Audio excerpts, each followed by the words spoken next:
Honorable Minister. Honorable Home Minister. सभापति महोदय, statement जो है भारत सरकार का वो नित्यानंद जी ही बताएंगे, मगर मैं कुछ चीज़ों की स्पष्टता करने के लिए आपकी अनुमति से इस सदन के सामने खड़ा हुआ। सबसे पहले इस घटना में जितने भी लोग हताहत हुए हैं, जो घायल हुए हैं, वो सभी के परिवारजनों के साथ मैं मेरी संवेदना व्यक्त करना चाहता हूं और बड़े दुख के साथ आज मैं उनके प्रति अपार संवेदना के साथ इस सदन में खड़ा हुआ हूं। जैसा मैंने पहले कहा कि सरकार की ओर से जवाब श्री नित्यानंद राय ही देने वाले हैं। जब यहाँ पर 1 घंटे की चर्चा आपने अनुमोदित की, तब मुझे था कि आज का दिन शायद राजनीति से परे रहेगा, इस पर राजनीतिक टीका टिप्पणियां नहीं होगी। खैर, उद्देश्य से या जानकारी के अभाव से कुछ टिप्पणियां भी हुई और कुछ सदन को पूरा देश देखता है, इसलिए देश के सामने कोई गलतफहमी न हो जाए, इसलिए मैं स्पष्टता करने के लिए खड़ा हुआ। दोषारोपण हुआ या जानकारी के अभाव में मुझे मालूम नहीं है, मगर मुझे स्पष्टता करनी है माननीय महोदय, आपके माध्यम से सदन से और सदन के माध्यम से पूरे देश को। Early warning, early warning, early warning, early warning बोलते ही गए। अंग्रेजी में जितने भी गंभीर प्रकार के शब्द है अपने भाषण में डालकर इसको बताया गया। मैं सदन के सामने स्पष्टता करना चाहता हूं, 23 जुलाई को केरल सरकार को अर्ली वार्निंग भारत सरकार की ओर से दी गई थी। 23 जुलाई को, 7 दिन पहले, फिर 24 को गई, फिर 25 को गई, 26 तारीख को मान्यवर ये कहा गया कि 20 सेंटीमीटर से ज्यादा वर्षा होगी, भारी वर्षा होगी, लैंडस्लाइड होने की संभावना है, मड भी रस होकर आ सकता है और लोग इसके अंदर दबकर मर भी सकते हैं। मैं कुछ कहना नहीं चाहता था मान्यवर, मगर भारत सरकार की अर्ली वार्निंग सिस्टम पर सवाल किए गए, इसलिए मैं कहता हूं please listen us, please listen अस, मत चिल्लाइए, प्लीज रीड इट। जो वार्निंग भेजा है उसको पढ़िए जरा। और इस देश में कई राज्य सरकारें ऐसी हैं जिन्होंने इस प्रकार की वार्निंग का उपयोग कर कर जीरो कैजुअलिटी डिजास्टर मैनेजमेंट किया है। मैं ओडिशा राज्य सरकार के लिए भी, उस वक्त हमारी नहीं थी, नवीन बाबू की थी, हमने 7 दिन पहले साइक्लोन का अलर्ट भेजा, सिर्फ एक व्यक्ति मारा गया, वो भी गलती से मारा गया। गुजरात सरकार को हमने साइक्लोन का अलर्ट 3 दिन पहले भेजा, एक पशु भी नहीं मरा सर। मगर मैं बड़ी विनम्रता के साथ कहना चाहता हूं कि आप जो घिसे पिटे शब्द यहां लेकर आए हैं और डिमांड ही करते जा रहे हैं, अर्ली वार्निंग सिस्टम है। भारत सरकार ने 14 के बाद अर्ली वार्निंग सिस्टम के लिए 2000 करोड़ रुपया खर्च किया है और इसको साझा किया जाता है मान्यवर। 7 दिन पहले हर राज्य को सूचना भेजी जाती है और वो सूचना साइट पर सबके लिए भी उपलब्ध है, मान्य सांसदों के लिए भी उपलब्ध है।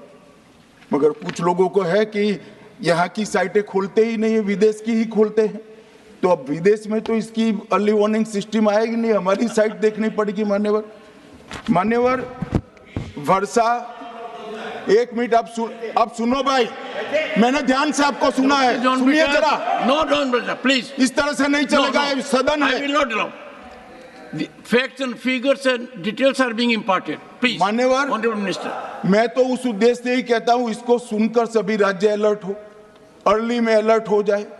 मेरा किसी को ताना लगाने का आशय नहीं है। वर्षा के लिए अर्ली वार्निंग सिस्टम है, हीट वेव के लिए है, तूफान के लिए है, चक्रवात के लिए है, यहां तक बिजली के लिए भी अर्ली वार्निंग सिस्टम है, जो 10 मिनट पहले बिजली अक्षांश रेखांक के साथ कहां गिरेगी वो सीधा कलेक्टर को इन्फॉर्म करती। मगर इसका कोई जिक्र नहीं कर रहा है। मैं तो मानता हूं जानकारी का अभाव होगा, जानकारी का अभाव है तो भी ठीक नहीं है, और राजनीति है मान्यवर तो बहुत दुखद है। मान्यवर, कई सारे राज्यों ने इसका उपयोग भी किया है और परिणाम भी आए, और इस अर्ली वार्निंग सिस्टम के तहत मैं आज सदन को बताना चाहता हूं, 23 तारीख को ही मेरे ही अनुमोदन से 9 एनडीआरएफ की टीमें केरल के लिए रवाना हो गई थी कि वहां लैंडस्लाइड आ सकता है। भारत सरकार ने 9 एनडीआरएफ की टीमें विमान से वहां भेजी। मैं पूछ सकता हूं मान्यवर, इतना मुझे पूछते हैं सारे लोग, केरल सरकार ने क्या किया?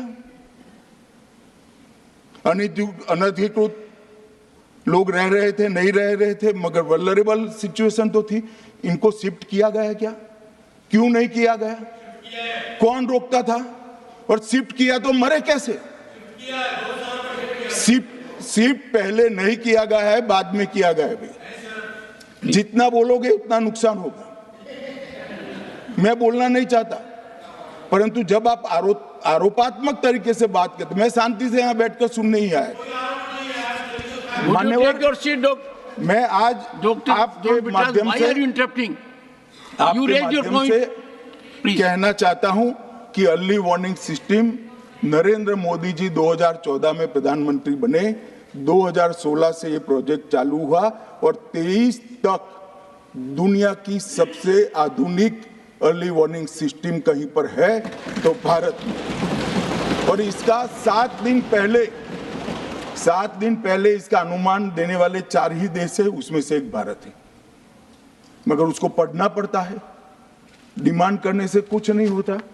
मान्यवर, जो उन्होंने कहा कि भाई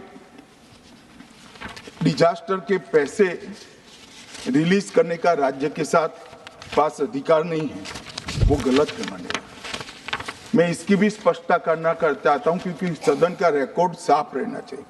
एसडीआरएफ में 10% राशि कोई भी राज्य अपने हिसाब से अपनी गाइडलाइन से इश्यू कर सकता है, और 100% राशि भारत सरकार की जो गाइडलाइन इश्यू हुई है, गाइडलाइन इश्यू के किसी भी परमिशन की भारत सरकार की जरूरत नहीं है, गाइडलाइन को सिर्फ फॉलो करना है।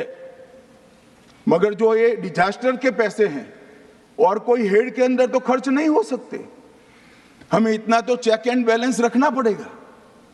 तो फिर भी 10% खर्च तो डिजास्टर के नाम से कुछ भी आप करें कोई नहीं पूछता। 90% खर्च आप गाइडलाइन के हिसाब से डिजास्टर के लिए भारत सरकार की कोई परमिशन लेने की जरूरत नहीं। और बंगाल का भी कहा मान्यवर, डिटेल स्टेटमेंट नित्यानंद जी पढ़ेगी, मतलब मैं स्ट्रक्चर्ड स्टेटमेंट नहीं दे रहा हूं, सिर्फ स्पष्टताएं कर रहा हूं। मान्यवर, बंगाल का भी कहा, हमने 6,244 करोड़ रुपया 14 से 24 तक बंगाल के अप्रूव किए हैं, और जिस प्रकार से इनके खर्च का हिसाब आता है इस हिसाब से रिलीज होते हैं, उसमें से 4,619 4619 करोड़ रुपया हमने रीएम्बर्स कर दिया है।